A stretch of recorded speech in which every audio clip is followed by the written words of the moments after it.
नमस्कार दोस्तों, मेरा नाम देवराज सिंह है। हम पढ़ रहे थे राजस्थान के भौतिक प्रदेश। इस पर हम 2 वीडियो बना चुके हैं और आपने देख लिए होंगे। अगर नहीं देखे हैं तो आप देख सकते हैं, डिस्क्रिप्शन में लिंक दे दिया जाएगा। आज मरुस्थलीय प्रदेश के बारे में हम दूसरा वीडियो बना रहे हैं।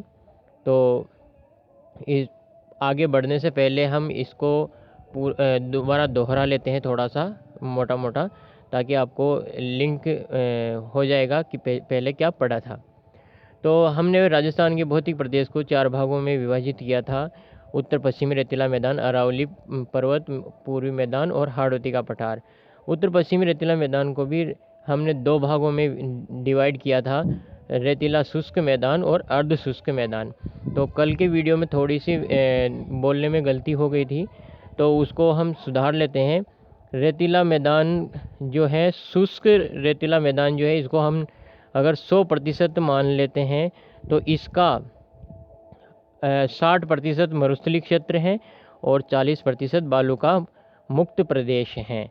तो यानी कि ये जो पीले कलर में मैप में देखिए आप, पीले कलर में जो दिखाई दे रहा है ये पूरा रेतीला शुष्क मैदान है, और ये जो बीच में दिखाई दे रहा है फलोदी वाला क्षेत्र, ये बालू का मुक्त प्रदेश है, जो कि 40% क्षेत्र पर फैला हुआ है, और बाकी का मरुस्थलीय प्रदेश है जो 60% क्षेत्र में फैला हुआ है।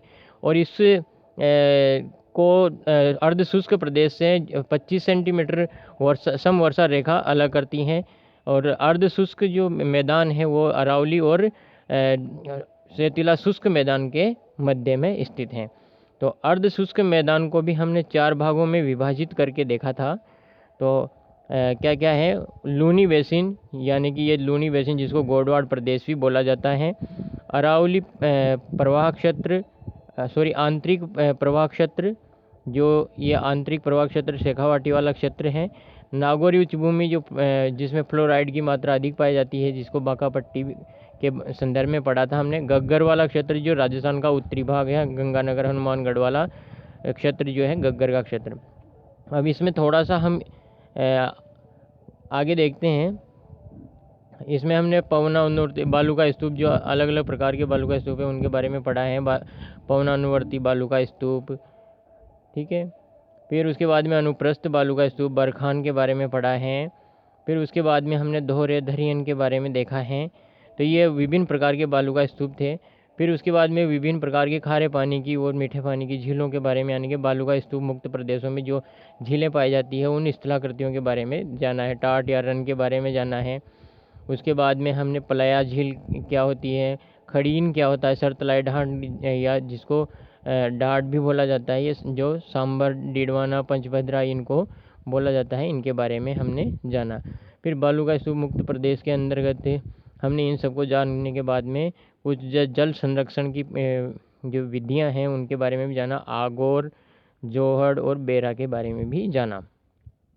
इसी के साथ में अब आगे हम आज शुरू करते हैं।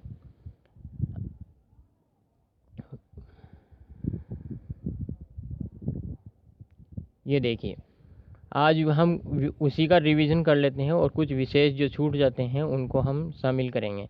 तो गोडवाड़ प्रदेश, लूनी यानी कि लूनी जवाई बेसिन जो है, हमने उसमें देखा था कि लूनी जवाई बेसिन जो यहाँ पर है, ये लूनी जवाई बेसिन, यहाँ के बारे में बात कर रहे हैं। तो यहाँ पर जालोर सिवाना की पहाड़ियाँ स्थित हैं जो ग्रेनाइट के लिए प्रसिद्ध हैं, इसलिए जालोर को ग्रेनाइट सिटी के नाम से भी जाना जाता है। मालानी रायोलाइट की पहाड़ियाँ एवं चूने पत्थर की चट्टानें भी पाई जाती हैं यहाँ पर मालानी बाड़मेर क्षेत्र में। खारे पानी की झीलों में नमक उत्पत्ति स्रोत गहराई में पाए जाने वाली माइकासिस्ट नमकीन चट्टानें हैं, जिसमें केशाकर्षण पद्धति से नमक सतह पर आता है, जो उसके पश्चात वाष्पीकरण से सोडियम क्लोराइड में बदल जाता है। तो ये यहाँ से प्रश्न पूछा गया है आरएएस में कि किस पद्धति से जो यहाँ की मिट्टी है लवणीय हो जाती हैं, क्षारीय हो जाती हैं, तो केशाकर्षण पद्धति के माध्यम से।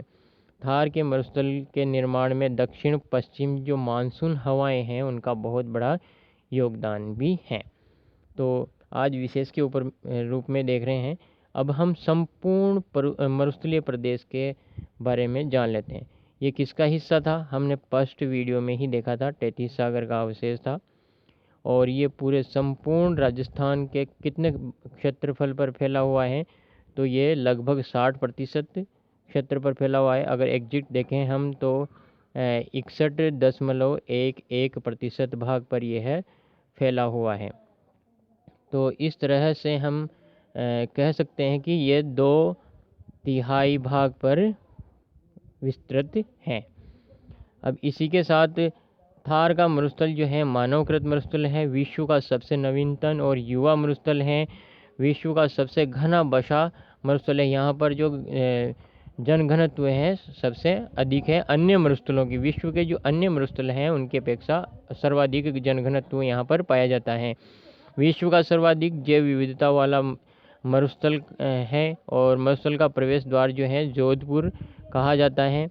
और सर्वाधिक मरुस्थल जो है जैसलमेर ज़िले में पाया जाता है।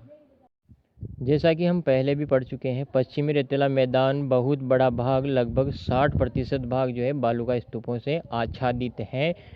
और थार मरुस्थल जो है भारत के संदर्भ में देखा जाए तो 4 राज्यों में पाया जाता है, उत्तर पश्चिमी राजस्थान में, उत्तर पश्चिमी गुजरात में, दक्षिण पश्चिमी पंजाब में और दक्षिण पश्चिमी हरियाणा में। तो 4 राज्यों में मरुस्थल का विस्तार है। इसी के साथ राष्ट्रीय कृषि आयोग ने पश्चिमी राजस्थान के 12 जिलों को रेगिस्तानी घोषित किया है। 12 जिले जो हैं राजस्थान के वो रेगिस्तानी क्षेत्र के अंतर्गत घोषित किए गए हैं, जिसमें सिरोही को शामिल नहीं किया है। थार का मरुस्थल दक्षिण पश्चिम से उत्तर पूर्व की ओर बढ़ रहा है, यानी कि ये दक्षिण पश्चिम से उत्तर पूर्व की ओर बढ़ रहा है। ये जो आगे बढ़ना है यानी कि धीरे धीरे आगे खिसकता जा रहा है, तो इसको आगे बढ़ने को रेगिस्तान का मार्च कहा जाता है। बनावट के आधार पर हम मरुस्थल को 3 भागों में बांटते हैं, जैसे कि हमने पहले भी इस संदर्भ में थोड़ी सी चर्चा की है कि ईर्ग जो है रेतीला जो मरुस्थल होता है, जहाँ पर रेत अधिक पाई जाती है, उसको ईर्ग मरुस्थल कहा जाता है। जो पथरीला यानी कि जहाँ पर पहाड़ी क्षेत्र भी है, वहाँ पर हम्मादा, उसको हम्मादा के नाम से जाना जाता है। और इन दोनों का मिश्रित रूप रेग मरुस्थल के नाम से जाना जाता है। इस प्रदेश का ढाल जो है, अगर हम मरुस्थल के ढाल की बात करें तो उत्तर पश्चिम से दक्षिण पश्चिम की ओर है। तो थोड़ा सा आप कंफ्यूज नहीं होइएगा कि रेगिस्तान का मार्च किधर है, दक्षिण पश्चिम से उत्तर पश्चिम की ओर, जबकि पानी जो आता है, पानी जो बहता है, उसका ढाल क्या है, पानी ढाल पे ही बहता है ना, तो ये उत्तर पूर्व से दक्षिण पश्चिम की ओर, ठीक है, यानी कि जालोर में इसका ढाल पड़ता है। पश्चिमी राजस्थान का सर्वाधिक बाढ़ग्रस्त जिला जो है बाड़मेर है, जिसका कारण क्या है, यहाँ पर जिप्सम की परतें पाई जाती हैं, जिससे कि पानी एकदम से उस ज़मीन में नहीं जा पाता है और वह पानी इकट्ठा हो जाता है। इस वजह से वहाँ पर बाढ़ के हालात निर्मित हो जाते हैं। थार का मरुस्थल जो है ग्रेट पैलियो आर्कटिक अफ्रीकी मरुस्थल का पूर्वी भाग माना जाता है, यानी कि उसके जैसी ही यहाँ पर विशेषता पाई जाती है, इसलिए इसको कहा जाता है कि ग्रेट पैलियो आर्कटिक अफ्रीकी मरुस्थल जो है उसका पूर्वी भाग है। थार मरुस्थल को थली के नाम से भी जाना जाता है और गग्गर के पाट के क्षेत्र को भी थार थली के नाम से ही जाना जाता है। थार मरुस्थल जो है भारतीय उपमहाद्वीप में ऋतु चक्र को नियंत्रित करता है। आपको पता है कि जब मानसून आता है तो अरावली के सहारे निकल जाता है, लेकिन जब बंगाल की खाड़ी का मानसून आता है तो उसी से अरावली की वजह से ही हमारे देश में यानी कि हमारे राजस्थान में बारिश होती है। तो और ये गर्मी के दिनों में बहुत ज़्यादा यह तप जाता है, जिससे कि मानसून को आकर्षित करता है। तो मानसून को आकर्षित करने का काम भी हमारा ये थार का जो मरुस्थल है वो करता है। पश्चिमी राजस्थान के जैसलमेर ज़िले में प्राचीन जीवाश्म के जो साक्ष्य पाए गए हैं, इस कारण इसे आकलवुड फॉसिल्स पार्क नाम दिया गया है। ये जैसलमेर ज़िले में है। प्राचीन जीवाश्म के साक्ष्य प्राप्त हुए हैं यहाँ पर। और प्राचीन सरस्वती के बहाव क्षेत्र में जो नलकूप खोदे गए हैं मीठे पानी के, तो उनको चांदन गांव में जैसलमेर में खोदे गए हैं, तो इनको थार का घड़ा भी कहा जाता है। तो चंदन नलकूप जो है प्राचीन सरस्वती के बहाव क्षेत्र में है, और ये चांदन गांव जैसलमेर में पाए जाते हैं, जिनको थार का घड़ा कहा जाता है।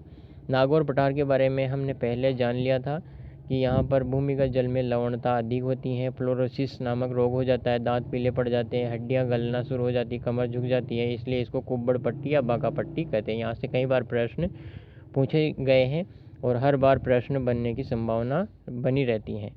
यहाँ इस जो फ्लोरोसिस जो पट्टी से संबंधित जो प्रभावित ज़िले हैं वो नागौर, अजमेर, पाली और जोधपुर हैं।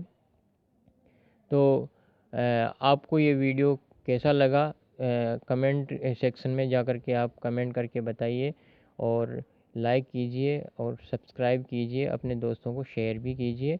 और हम आगे भी वीडियो बनाते रहेंगे पूरे भौतिक प्रदेश पढ़ने के बाद में। जो पुराने एग्ज़ाम्स में जितने भी प्रश्न आए हुए हैं उनका एक अलग से वीडियो आपके सामने रखेंगे, फिर आप खुद कंपेयर करके देखना कि कितने प्रश्न जो हैं इनमें से ही मिल गए हैं, यानी कि नॉर्मल प्रश्न पूछे जाते हैं। और हम पूरा प्रयास कर रहे हैं कि आपको पूरा मैटर उपलब्ध करवाएं, जिससे कि किसी भी एग्ज़ाम में इससे बाहर ना जाए। तो आप वीडियो देखते रहिए और लाइक कीजिए, कमेंट कीजिए, ताकि हमारा भी हौसला बढ़ता रहे। वीडियो देखने के लिए बहुत बहुत धन्यवाद।